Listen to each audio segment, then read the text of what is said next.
I've been musing about stereotypes, and it's such an ingrained part of who we are and what we do that more often than not we have no idea we're stereotyping. For example, I so often catch myself, telling my daughter or telling my son, don't throw like a girl. And of course, now I stop myself from saying that because the world has fortunately become politically correct, and we more often than not think about what we say and what does it mean, what are its repercussions, and should we be saying it just because we've said it for so many years? Should we be saying it over and over again? And every time I say you throw like, or you run like, or you cry like, and I stop myself and actually change that sentence and turn it around. But how often do we do that? Because it's very much in our subconscious, and it's just like you have an itch, you scratch it. And this is exactly what we do. In fact, here's a little story about my daughter when she was in the 3rd grade and what her relationship with math was. I don't know whether it's because I never paid attention in class. I've always had a fear of math where it was a mental block that I hate math and I am bad at math. Yeah, you did used to say that you were bad at math a lot. I don't know if that subconsciously played on my mind. Maybe it had an effect on me. I'm not sure. This probably is true because as she was growing up and we spoke about numbers, I had a lot of stories, and I would quite casually talk about how math was a terrible subject for me and how I never understood math and it always was a weak point. And these stories probably filtered and petered down to my daughter, and subconsciously, perhaps, she started hating the subject. So in this podcast, let's muse about stereotypes. Everything should be amazing. Kids are sweet and adoring, but so confusing what to do. Just listen to Dad Musings. So stereotype is basically an assumption about how someone will behave or what they will do based on their preconception notions of perhaps race or gender. So I was kind of searching the net, and some statistics on a research done in the UK, for example, said that 44% of girls said being good looking was most important. Now, if you think about it, what is good looking? Is it being fair? Is it having a perfectly symmetrical face? Is it having a pleasant personality?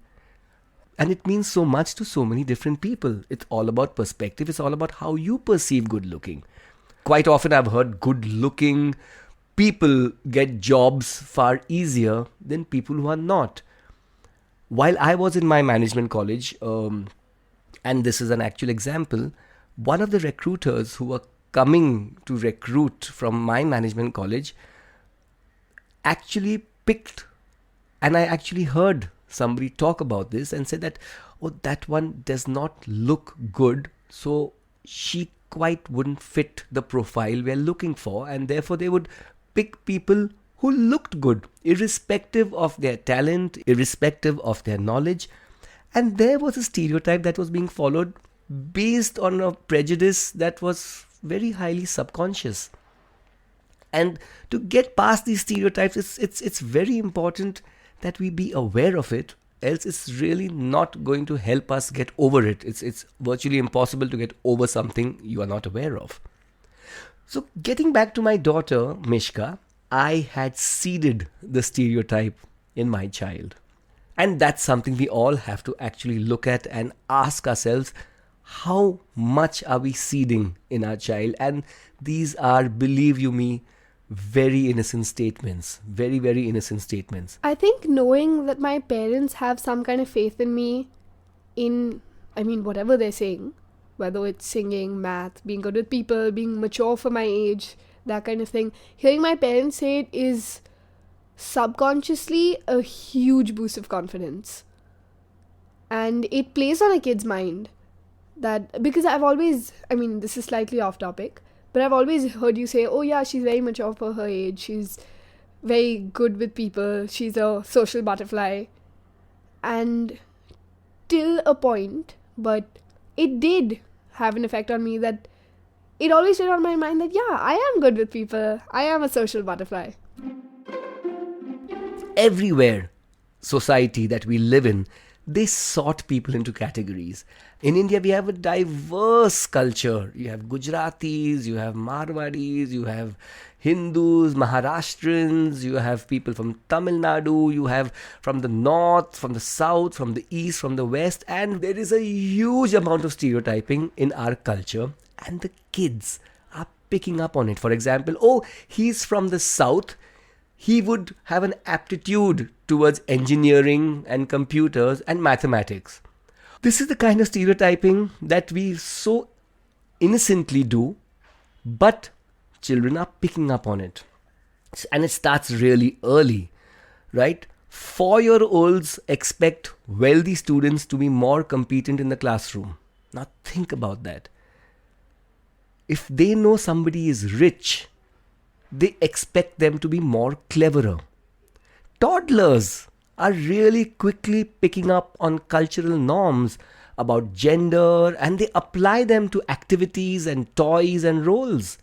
If you see, I don't know, a 2-year-old playing with a doll, you'll probably notice that they're applying certain norms and certain cultural characteristics to that toy based on what they hear. Another research that has been done says that elementary school children are very familiar and very cognitive about negative racial stereotypes. They also tend to believe that members of certain groups have less morality or are less moral. People tend to perform worse on tests when they become self-conscious about negative stereotypes. Pertaining to their, ethnicity or to their sex. For example, a research done said that elementary school boys believe that girls are academically superior. Therefore, if they've done badly and the girls have done better, it's like, oh, that's just the way it's supposed to be. Another study said that overweight children who've heard obese people are less intelligent believe themselves to be less intelligent. So what's essentially happening is stereotypes are undermining their test performance because they've already thought that I won't be so good at this because I'm overweight. So in experiments done, people reminded of negative stereotypes. Researchers found out that they actually, while for example doing a test, somewhere deep in their mind, they kept the negative stereotype running, saying, okay, here comes a problem, but I won't be able to do well at this because I'm not supposed to do well at this. If I'm overweight, I won't be as intelligent. Therefore, I can't do well in this test. And even though it's not consciously a part of their mind, they're applying it to the test and doing badly. In fact, even a positive stereotype would cause trouble. Because let's say you believe that I have the natural ability to do well at math because perhaps I come from the south of India and we all are very mathematically oriented. They actually might tend to put in less effort. So it's very, very dangerous, and somewhere we must, as parents, be cognizant of the fact that we must start looking at stereotypes a little more seriously. We all do it. We all do it in some form or the other, and it's a throwaway. It's not said with any great impact, or it's not really said to mean anything. It could be a joke. It could just be a statement. Not a fact, but just a statement, maybe a creative statement, but it's causing an impact, and we must be aware of this. Another example, my daughter Mishka, as a child, she forgets things really, really fast. For example, I actually did an experiment once where she was sitting and watching television, and we gave her a glass of milk, and so engrossed in the screen, she drank her glass of milk. I looked to my wife Aditi and said, I think she must have been around 3 or 4 years old. I said, she has not even acknowledged or aware of the fact that she's drunk milk. And my wife, Aditi, said, no, what nonsense. I said, fill up another cup of milk and give it to her in 5 minutes. So we did that as just a pure fun experiment. And Mishka drank that cup again without even knowing that she had already had a cup of milk. And then we made fun of that. And we said, Mishka doesn't remember what's happened to her yesterday, let alone 1 week ago. She doesn't remember somebody's name who she's met 2 hours ago. And that's just like me, because I'm terrible at remembering names and I'm terrible at all these things. So, it's okay. Mishka's fine. It's the DNA, it's what I've passed on to her. And that was the script she started writing. And that was it. That's it. She still today says, I don't remember. Oh, I'm sorry. I just don't remember names. Oh, that place we went to, like in the morning, and my son will get up and say, this one. And we've already, I'm kind of ashamed to say, scripted this with Kahan. That Kahan, you are the keeper of our family's memories. You remember things that have happened to Mishka before you were born because of the stories we say. So, Kahan, you remember everything, and Mishka doesn't. And that's the current script that's running in our house. Kahan, my younger son, my 11-year-old son, remembers everything. Mishka, my 16-year-old daughter, doesn't remember stuff because that's the way she is. And that's wrong. That's incorrect, because it's doing injustice. She does, I'm sure, have the capability, but we've written that script for her. It's always fun to joke that, like, Kahan remembers minute details and forget his in my life 6 years ago, but I always forget things. The thing is, I've always had this narrative since I was a kid where I was always a forgetful child. And I've always grown up with this narrative that I would, whenever I went to someone's house, I'd forget at least 2 things. Or I'd forget a boy's name who I asked every single day.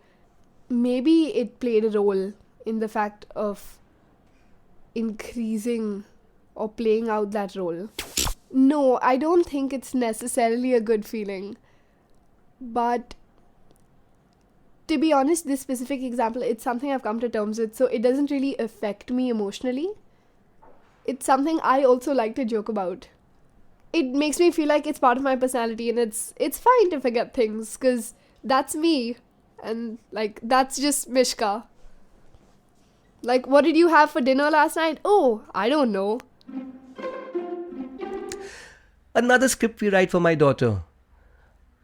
She's a teenager, and as we all, I don't know if you're aware of this or if you have a teenage child, but a brooding teenager or a sleepy teenager, always sleeping, oh my god, always tired. It's classic teenage behavior. It's funny. It's, we laugh about it. But if you think about it, sleeping isn't a bad thing. Teenagers scientifically do need more sleep than most. They're growing, they're figuring things out, future planning, identity, relationships. You may not believe it, but it is tiring. They're questioning their identity. It is physically, mentally tiring. It's probably why they sleep so early. But unlike most teenagers who don't wake up early, there are plenty who love to rise early too. But if we write that script, they will tend to emulate that behavior. Oh, you need to sleep more because you're a teenager, you're always tired all the time. And just imagine, if they don't sleep as much and they keep hearing that all teenagers sleep a lot, they will feel there's something weird with them. So it's what we are saying that's emulating the behavior they're doing. Another thing we, of course, like I mentioned earlier, see the typical moody teenager, the typical brooding teenager. There is no typical teenager. And being moody isn't something that they have the right to, because everybody's moody. We are moody. I'm moody. My wife is moody. We are cranky at times, and it's nothing to do with a certain age, right? But we attribute this characteristic to a teenager, and we make fun of it, and they tend to start behaving that way, because if I don't behave broody or brooding, or if I don't behave like a moody teenager, there's something wrong with me.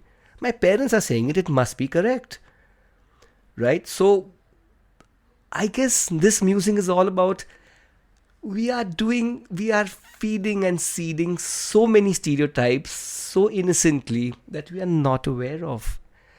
And we are actually shaping our children's personalities dangerously in some ways, beautifully in some ways, but we are not aware of it. Right. So before we discuss what can we do to perhaps, remove these stereotype threats for our kids, let's get into the boss mode. And the boss mode is my boss, my wife, Aditi. Yes, that could be a stereotype, but she is my boss. She has a lot of beautiful perspective which quite often differs from mine and gives me a better perspective on, oh, yeah, that makes a lot of sense and it comes to her quite naturally. So, let's get into boss mode and get her point of view on stereotype. To parents out there, my advice would be, however cliched it may sound, don't compare two siblings, don't compare two peers, friends, families. But it's easier said than done. By my own personal experience, I can say. But it's important to be aware of it and check yourself whenever you're doing it.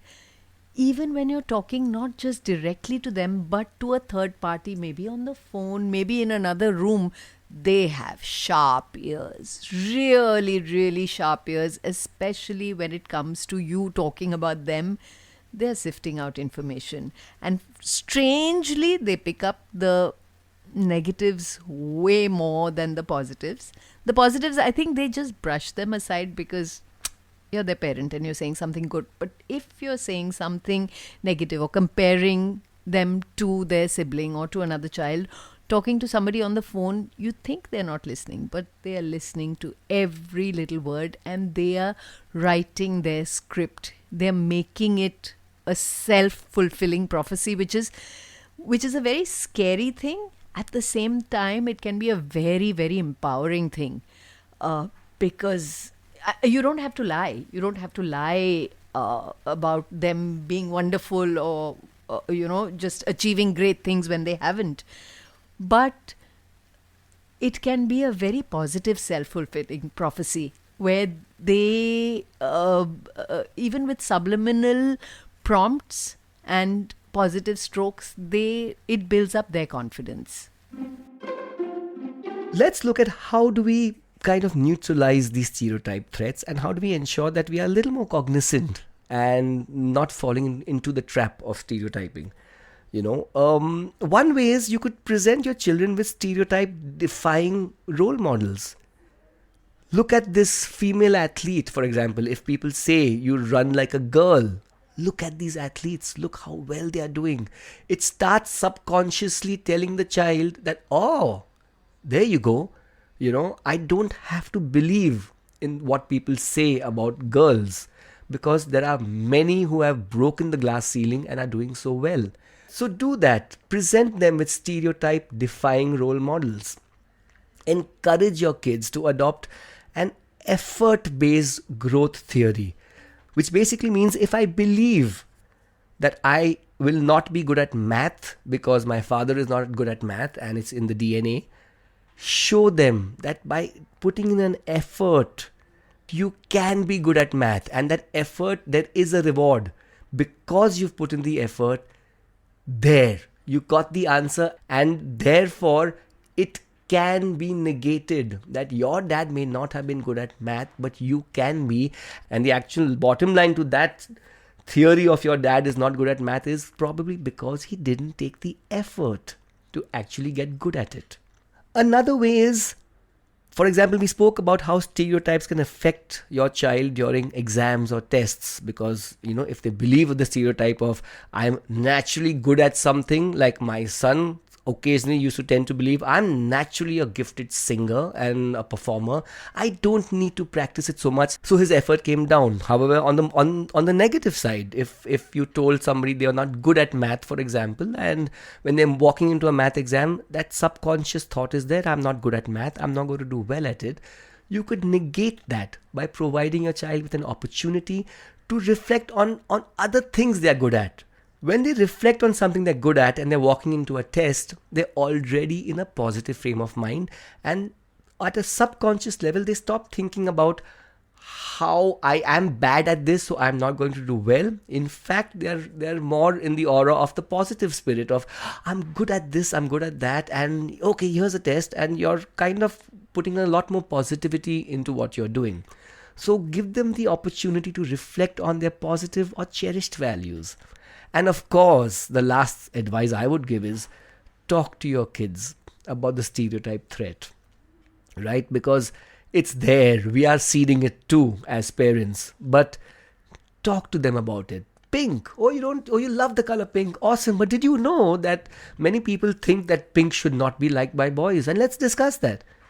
And then we discuss that, and we come up with various conclusions and various thoughts, and it's so beautiful. It's so beautiful because by now we've had a very negative, positive, all perspective discussion, and the next time my son or daughter hears the stereotype, they are possibly thinking about the discussion we had, and they maybe would negate that stereotype and say, oh, okay, but that's not the way it has to be because I don't believe in this anymore. And they probably might argue with that person who's actually presented that stereotype. All right then, so that was me and my musings about stereotype and perhaps what we could do to make this world a slightly less stereotypical place and help our kids, grow up hopefully a little more balanced. And hope my musings get you musing about stereotypes. And as always, do subscribe to this channel, share these podcasts if you think it's giving you food for thought. And yeah, we shall see you soon in the next podcast. Oh my God, what is happening? Our kids have got us balding. Are you in the dark? Need some light? Subscribe to Dad Musings.